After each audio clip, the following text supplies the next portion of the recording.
I'd like to tell you about the strangest secret in the world.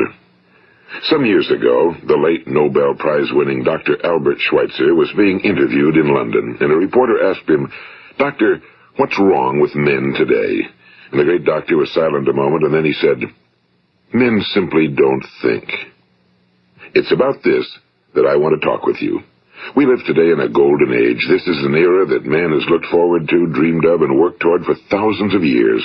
But since it's here, we pretty well take it for granted. We in America are particularly fortunate to live in the richest land that ever existed on the face of the earth, a land of abundant opportunity for everyone. But do you know what happens? Well, let's take 100 men who start even at the age of 25. Do you have any idea what will happen to those men by the time they're 65? These 100 men who all start even at the age of 25 believe they're going to be successful. If you asked any one of these men if he wanted to be a success, he'd tell you he did. And you'd notice that he was eager toward life, that there was a certain sparkle to his eye, an erectness to his carriage, and life seemed like a pretty interesting adventure to him. But by the time they're 65, 1 will be rich. 4 will be financially independent. 5 will still be working. 54 will be broke. Now think a moment. Out of the 100, only 5 make the grade. Now why do so many fail? What has happened to the sparkle that was there when they were 25? What's become of the dreams, the hopes, the plans? And why is there such a large disparity between what these men intended to do and what they actually accomplished? When we say about 5% achieve success, we have to define success. And here's the best definition I've ever been able to find. Success is the progressive realization of a worthy ideal. If a man is working toward a predetermined goal and knows where he's going, that man is a success. If he's not doing that, he's a failure. Success is the progressive realization of a worthy ideal. Rollo May, the distinguished psychiatrist, wrote a wonderful book called Man's Search for Himself. And in this book he says, the opposite of courage in our society is not cowardice. It is conformity. And there you have the trouble today. It's conformity, people acting like everyone else without knowing why, without knowing where they're going. Now think of it. In America right now, there are over 18 million people 65 years of age and older. And most of them are broke. They're dependent on someone else for life's necessities. Now, we learn to read by the time we're 7. We learn to make a living by the time we're 25. Usually by that time, we're not only making a living, we're supporting a family. And yet by the time we're 65, we haven't learned how to become financially independent in the richest land that has ever been known. Why? We conform. And the trouble is that we're acting like the wrong percentage group, the 95 who don't succeed. Now, why do these people conform? Well, they really don't know. These people believe that their lives are shaped by circumstances, by things that happen to them, by exterior forces. They're outer-directed people. A survey was made one time that covered a lot of men, working men, and these men were asked, "Why do you work? Why do you get up in the morning?" 19 out of 20 had no idea. If you ask them, they'll say, well, everyone goes to work in the morning, and that's the reason they do it, because everyone else is doing it. Now let's get back to our definition of success. Who succeeds? The only person who succeeds is the person who is progressively realizing a worthy ideal. He's the person who says, I'm going to become this, and then begins to work toward that goal. I'll tell you who the successful people are. A success is the school teacher who's teaching school because that's what he or she wants to do. The success is the woman who's a wife and mother because she wanted to become a wife and mother and is doing a good job of it. The success is the man who runs the corner gas station because that was his dream. That's what he wanted to do. The success is the successful salesman who wants to become a top-notch salesman and grow and build with his organization. A success is anyone who is doing deliberately a predetermined job because that's what he decided to do deliberately. But only 1 out of 20 does that. That's why today there isn't really any competition unless we make it for ourselves. Instead of competing, all we have to do is create. You know, for 20 years, I looked for the key which would determine what would happen to a human being. Was there a key I wanted to know which would make the future a promise that we could foretell to a large extent? Was there a key that would guarantee a person's becoming successful if he only knew about it and knew how to use it? Well, there is such a key, and I've found it. Have you ever wondered why so many men work so hard and honestly without ever achieving anything in particular, and others don't seem to work hard and yet seem to get everything? They seem to have the magic touch. You've heard them say that about someone. Everything he touches turns to gold. And have you ever noticed that a man who becomes successful tends to continue to become successful? And on the other hand, have you noticed how a man who's a failure tends to continue to fail? Well, it's because of goals. Some of us have goals, some don't. People with goals succeed because they know where they're going. It's that simple. Think of a ship leaving a harbor, and think of it with the complete voyage mapped out and planned. The captain and crew know exactly where it's going and how long it'll take. It has a definite goal. Now, 9,999 times out of 10,000, it will get to where it started out to get. Now, let's take another ship, just like the first, only let's not put a crew on it or a captain at the helm. Let's give it no aiming point, no goal, no destination. We just start the engines and let it go. I think you'll agree with me that if it gets out of the harbor at all, it will either sink or wind up on some deserted beach, a derelict. It can't go anyplace because it has no destination and no guidance, and it's the same with a human being. Take the salesman, for example. There's no other person in the world today with the future of a good salesman. Selling is the world's highest paid profession, if we're good at it and if we know where we're going. Every company needs top-notch salesmen, and they reward those men. The sky's the limit for them. But how many can you find? Someone once said the human race is fixed, not to prevent the strong from winning, but to prevent the weak from losing. The American economy today can be likened to a convoy in time of war. The entire economy is slowed down to protect its weakest link, just as the convoy had to go at the speed that would permit its slowest vessel to remain in formation.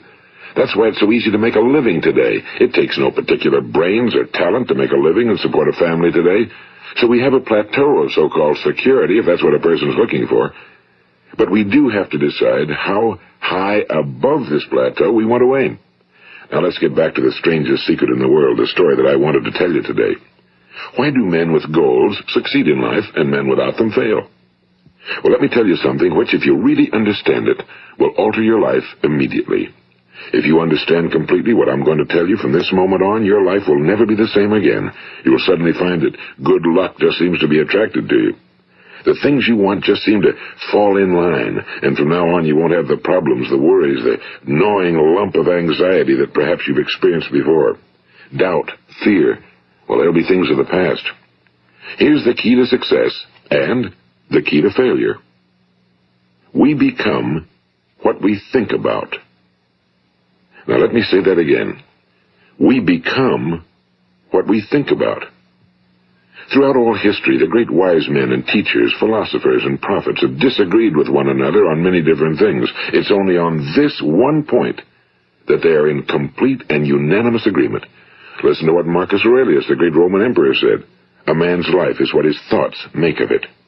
Disraeli said this, everything comes if a man will only wait. I've brought myself by long meditation to the conviction that a human being with a settled purpose must accomplish it, and that nothing can resist a will that will stake even existence for its fulfillment. Ralph Waldo Emerson said this, a man is what he thinks about all day long. William James said, the greatest discovery of my generation is that human beings can alter their lives by altering their attitudes of mind.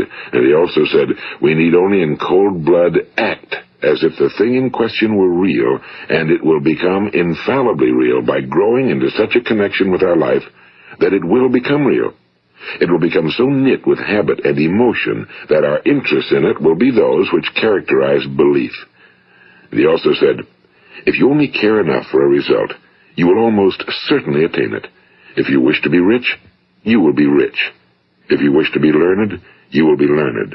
If you wish to be good, you will be good. Only you must then really wish these things and wish them exclusively, and not wish at the same time 100 other incompatible things just as strongly. In the Bible, you read in Mark 9:23, if thou canst believe, all things are possible to him that believeth. My old friend Dr. Norman Vincent Peale put it this way, this is one of the greatest laws in the universe. Fervently do I wish I had discovered it as a very young man. It dawned upon me much later in life, and I found it to be one of the greatest, if not my greatest discovery outside of my relationship to God. The great law, briefly and simply stated, is that if you think in negative terms, you will get negative results. If you think in positive terms, you will achieve positive results. That is the simple fact, he went on to say, which is at the basis of an astonishing law of prosperity and success. In 3 words, believe and succeed. William Shakespeare put it this way: our doubts are traitors and make us lose the good we oft might win by fearing to attempt. George Bernard Shaw said, people are always blaming their circumstances for what they are. I don't believe in circumstances.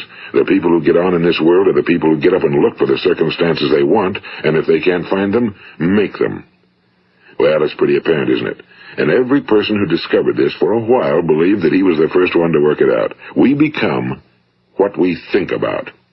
Now, it stands to reason that a person who's thinking about a concrete and worthwhile goal is going to reach it, because that's what he's thinking about, and we become what we think about. Conversely, the man who has no goal, who doesn't know where he's going, and whose thoughts must therefore be thoughts of confusion and anxiety and fear and worry, becomes what he thinks about. His life becomes one of frustration and fear and anxiety and worry. And if he thinks about nothing, he becomes nothing. Now, how does it work? Why do we become what we think about? Well, I'll tell you how it works as far as we know. Now, to do this, I want to tell you about a situation that parallels the human mind. Suppose a farmer has some land, and it's good fertile land. Now, the land gives the farmer a choice.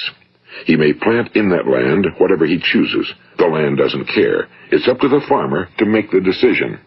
Now, remember, we're comparing the human mind with the land because the mind, like the land, doesn't care what you plant in it. It will return what you plant, but it doesn't care what you plant. Now let's say that the farmer has 2 seeds in his hand. One is a seed of corn, the other is nightshade, a deadly poison. He digs 2 little holes in the earth and he plants both seeds, one corn, the other nightshade. He covers up the holes, waters, and takes care of the land, and what will happen? Invariably the land will return what's planted. As it's written in the Bible, as ye sow, so shall ye reap. Now remember, the land doesn't care. It'll return poison in just as wonderful abundance as it will corn. So up come the 2 plants, one corn, one poison. Now, the human mind is far more fertile, far more incredible and mysterious than the land, but it works the same way. It doesn't care what we plant. Success, failure. A concrete, worthwhile goal, or confusion. Misunderstanding, fear, anxiety, and so on. But what we plant, it must return to us. You see, the human mind is the last great unexplored continent on Earth. It contains riches beyond our wildest dreams. It will return anything we want to plant. Now, you might say, well, if that's true, why don't people use their minds more? Well, I think they figured out an answer to that one, too. Our mind comes as standard equipment at birth. It's free, and things that are given to us for nothing we place little value on. Things that we pay money for, we value. The paradox is that exactly the reverse is true. Everything that's really worthwhile in life came to us free. Our minds, our souls, our bodies, our hopes, our dreams, our ambitions, our intelligence, our love of family and children and friends and country, all these priceless possessions are free. But the things that cost us money are actually very cheap and can be replaced at any time. A good man can be completely wiped out and make another fortune. He can do that several times. Even if our home burns down, we can rebuild it. But the things we got for nothing, we can never replace. The human mind isn't used because we take it for granted. Familiarity breeds contempt. It can do any kind of job we assign to it, but generally speaking, we use it for little jobs instead of big, important ones. Universities have proved that most of us are operating on about 10% or less of our abilities. So decide now, what is it you want? Plant your goal in your mind. It's the most important decision you'll ever make in your entire life. What is it you want? Do you want to be an outstanding salesman? A better worker at your particular job? Do you want to go places in your company? In your community? Do you want to get rich? All you've got to do is plant that seed in your mind, care for it, work steadily toward your goal, and it will become a reality. It not only will, there's no way that it cannot. You see, that's a law, like the laws of Sir Isaac Newton, the laws of gravity. If you get on top of a building and jump off, you'll always go down. You'll never go up, and it's the same with all the other laws of nature. They always work. They're inflexible. Think about your goal in a relaxed, positive way. Picture yourself in your mind's eye as having already achieved this goal. See yourself doing the things you will be doing when you've reached your goal. Ours has been called the phenobarbital age, the age of ulcers and nervous breakdowns and tranquilizers. At a time when medical research has raised us to a new plateau of good health and longevity, far too many of us worry ourselves into an early grave trying to cope with things in our own little personal ways without learning a few great laws that will take care of everything for us. These things we bring on ourselves through our habitual way of thinking. Every one of us is the sum total of his own thoughts. He is where he is because that's exactly where he really wants to be, whether he'll admit that or not. Each of us must live off the fruit of his thoughts in the future, because what you think today and tomorrow, next month and next year, will mold your life and determine your future. You're guided by your mind. I remember one time I was driving through eastern Arizona, and I saw one of those giant earth-moving machines roaring along the road at about 35 miles an hour with what looked like 30 tons of dirt in it. A tremendous, incredible machine, and there was a little man perched way up on top with the wheel in his hands guiding it. And as I drove along, I was struck by the similarity of that machine to the human mind. Just suppose you're sitting at the controls of such a vast source of energy. Are you going to sit back and fold your arms and let it run itself into a ditch? Or are you going to keep both hands firmly on the wheel and control and direct this power to a specific, worthwhile purpose? It's up to you. You're in the driver's seat. You see, the very law that gives us success is a two-edged sword. We must control our thinking. The same rule that can lead a man to a life of success, wealth, happiness, and all the things he ever dreamed of for himself and his family. That very same law can lead him into the gutter. It's all in how he uses it, for good or for bad. This is the strangest secret in the world. Now, why do I say it's strange, and why do I call it a secret? Actually, it isn't a secret at all. It was first promulgated by some of the earliest wise men, and it appears again and again throughout the Bible, but very few people have learned it, understand it.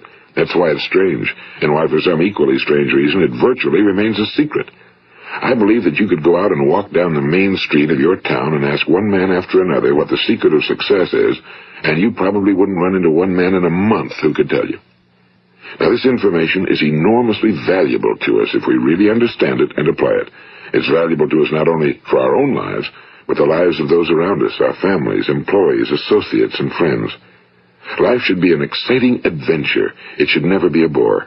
A man should live fully, be alive. He should be glad to get out of bed in the morning. He should be doing a job he likes to do because he does it well. One time I heard Grove Patterson, the great late editor-in-chief of the Toledo Daily Blade, make a speech, and as he concluded his speech, he said something I've never forgotten. He said, "My years in the newspaper business have convinced me of several things. Among them, that people are basically good, and that we came from someplace, and we're going someplace. So we should make our time here an exciting adventure. The architect of the universe didn't build a stairway leading nowhere." And the greatest teacher of all, the carpenter from the plains of Galilee, gave us the secret time and time again. As ye believe, so shall it be done unto you. I've explained the strangest secret in the world and how it works. Now, on this side, I want to explain how you can prove to yourself the enormous returns possible in your own life by putting this secret to a practical test. I want you to make a test that will last 30 days. It isn't going to be easy, but if you'll give it a good try, it will completely change your life for the better. Now, back in the 17th century, Sir Isaac Newton, the English mathematician and natural philosopher, gave us some natural laws of physics which apply as much to human beings as they do to the movement of bodies in the universe. And one of these laws is that for every action, there is an equal and opposite reaction. Simply stated, as it applies to you and me, it means we can achieve nothing without paying the price. The results of your 30-day experiment will be in direct proportion to the effort you put forth. To be a doctor, you must pay the price of long years of difficult study.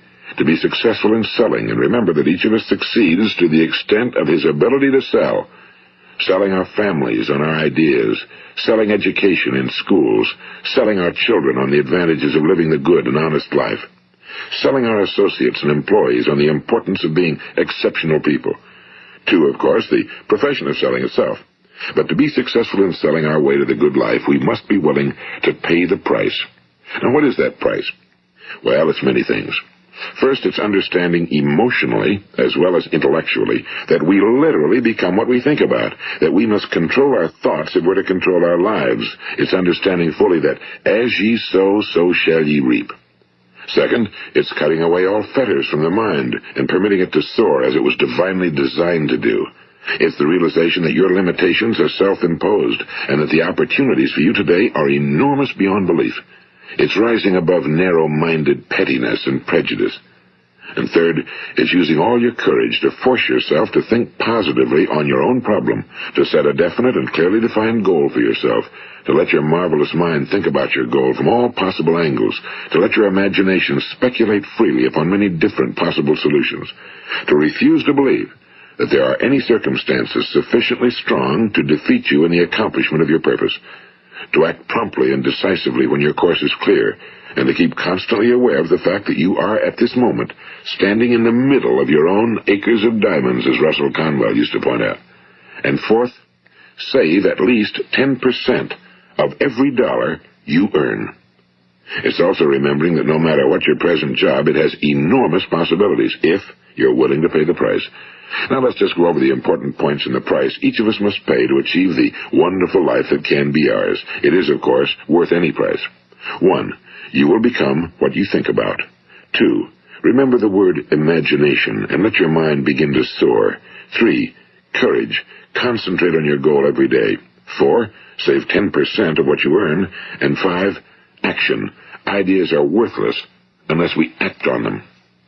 Now, I'll try to outline the 30-day test I want you to make. Keep in mind that you have nothing to lose by making this test and everything you could possibly want to gain. There are 2 things that may be said of everyone. Each of us wants something, and each of us is afraid of something.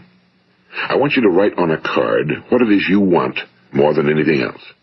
It may be more money. Perhaps you'd like to double your income or make a specific amount of money. It may be a beautiful home. It may be success at your job. It may be a particular position in life. It could be a more harmonious family. Each of us wants something.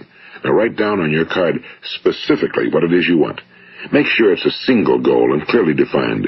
You needn't show it to anyone, but carry it with you so that you can look at it several times a day. Think about it in a cheerful, relaxed, positive way each morning when you get up, and immediately you have something to work for, something to get out of bed for, something to live for. Look at it every chance you get during the day and just before going to bed at night. And as you look at it, remember that you must become what you think about, and since you're thinking about your goal, you realize that soon it will be yours. In fact, it's yours really the moment you write it down and begin to think about it. Look at the abundance all around you as you go about your daily business. You have as much right to this abundance as any other living creature. It's yours for the asking. Now we come to the difficult part. Difficult because it means the formation of what is probably a brand new habit, and new habits are not easily formed. Once formed, however, it will follow you for the rest of your life. Stop thinking about what it is you fear. Each time a fearful or negative thought comes into your consciousness, replace it with a mental picture of your positive and worthwhile goal. And there will come times when you'll feel like giving up. It's easier for a human being to think negatively than positively. That's why only 5% are successful. You must begin now to place yourself in that group. For 30 days, you must take control of your mind. It will think about only what you permit it to think about. Each day for this 30-day test, do more than you have to do. In addition to maintaining a cheerful, positive outlook, give of yourself more than you've ever done before. Do this knowing that your returns in life must be in direct proportion to what you give. The moment you decide on a goal to work toward, you're immediately a successful person. You are then in that rare and successful category of people who know where they're going. Out of every 100 people, you belong to the top 5. Don't concern yourself too much with how you're going to achieve your goal. Leave that completely to a power greater than yourself. All you have to do is know where you're going. The answers will come to you of their own accord and at the right time. Remember these words from the Sermon on the Mount, and remember them well. Keep them constantly before you this month of your test. Ask, and it shall be given you. Seek, and ye shall find. Knock, and it shall be opened unto you. For every one that asketh receiveth, and he that seeketh findeth, and to him that knocketh it shall be opened. It's as marvelous and as simple as that. In fact, it's so simple that in our seemingly complicated world, it's difficult for an adult to understand that all he needs is a purpose and faith. For 30 days, do your very best. If you're a salesman, go at it as you've never done before, not in a hectic fashion, but with the calm, cheerful assurance that time well spent will give you the abundance in return you deserve and want. If you're a homemaker, devote your 30-day test to completely giving of yourself without thinking about receiving anything in return, and you'll be amazed at the difference it makes in your life. No matter what your job, do it as you've never done it before for 30 days. And if you've kept your goal before you every day, you'll wonder and marvel at this new life you've found.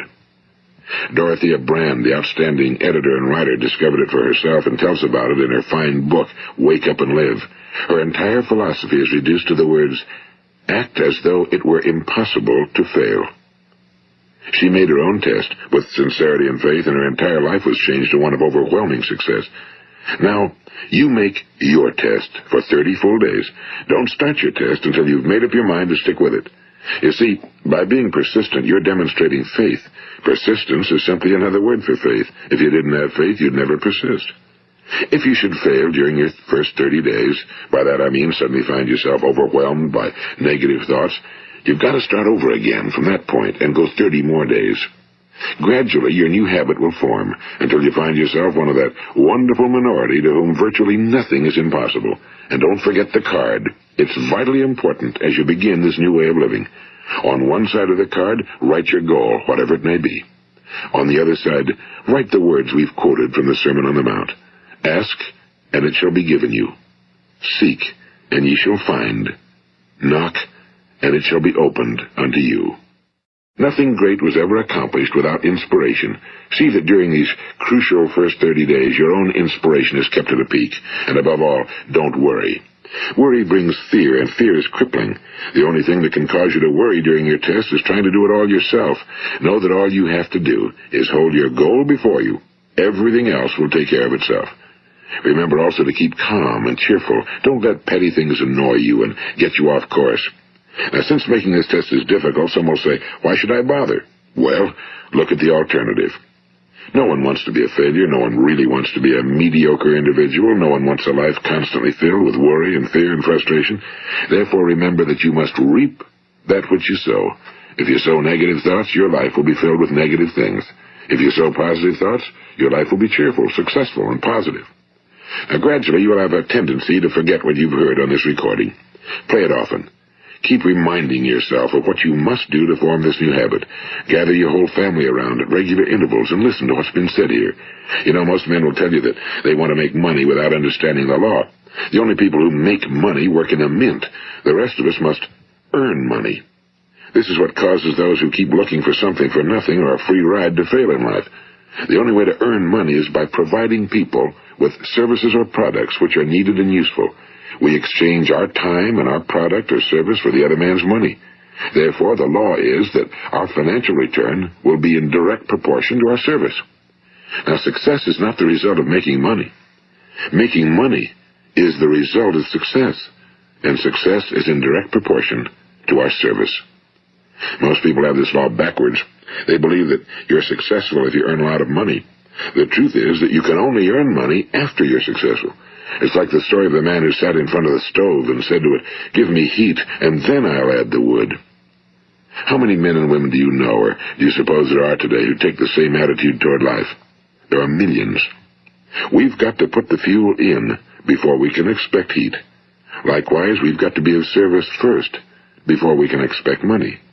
Don't concern yourself with the money. Be of service. Build, work, dream, create. Do this and you'll find there's no limit to the prosperity and abundance that will come to you. Prosperity, you know, is founded upon a law of mutual exchange. Any person who contributes to prosperity must prosper in turn himself. Sometimes the return will not come from those you serve, but it must come to you from someplace, because that's the law. For every action, there is an equal and opposite reaction. As you go daily through your 30-day test period, remember that your success will always be measured by the quality and quantity of service you render, and money is a yardstick for measuring this service. No man can get rich himself unless he enriches others. Now, there are no exceptions to a law. You can drive down any street in America and from your car estimate the service that's being rendered by the people living on that street. Had you ever thought of this yardstick before? It's interesting. Some, like ministers and priests and other devoted people, measure their returns in the realm of the spiritual, but again, their returns are equal to their service. Once this law is fully understood, any thinking person can tell his own fortune. If he wants more, he must be of more service to those from whom he receives his return. If he wants less, he has only to reduce his service. This is the price you must pay for what you want. If you believe you can enrich yourself by deluding others, you can end only by deluding yourself. It may take some time, but just as surely as you breathe, you'll get back what you put out. Don't ever make the mistake of thinking you can avert this. It's impossible. The prisons and the streets where the lonely walk are filled with people who tried to make new laws just for themselves. We may avoid the laws of man for a while, but there are greater laws that cannot be broken. An outstanding medical doctor recently pointed out 6 steps that will help you realize success. 1. Set yourself a definite goal. 2. Quit running yourself down. 3. Stop thinking of all the reasons why you cannot be successful and instead think of all the reasons why you can. 4. Trace your attitudes back through your childhood and try to discover where you first got the idea you couldn't be successful, if that's the way you've been thinking. 5. Change the image you have of yourself by writing out a description of the person you would like to be. And 6. Act the part of the successful person you have decided to become. The doctor who wrote those words is a noted West Coast psychiatrist, Dr. David Harold Fink. Do what the experts since the dawn of recorded history have told you must do.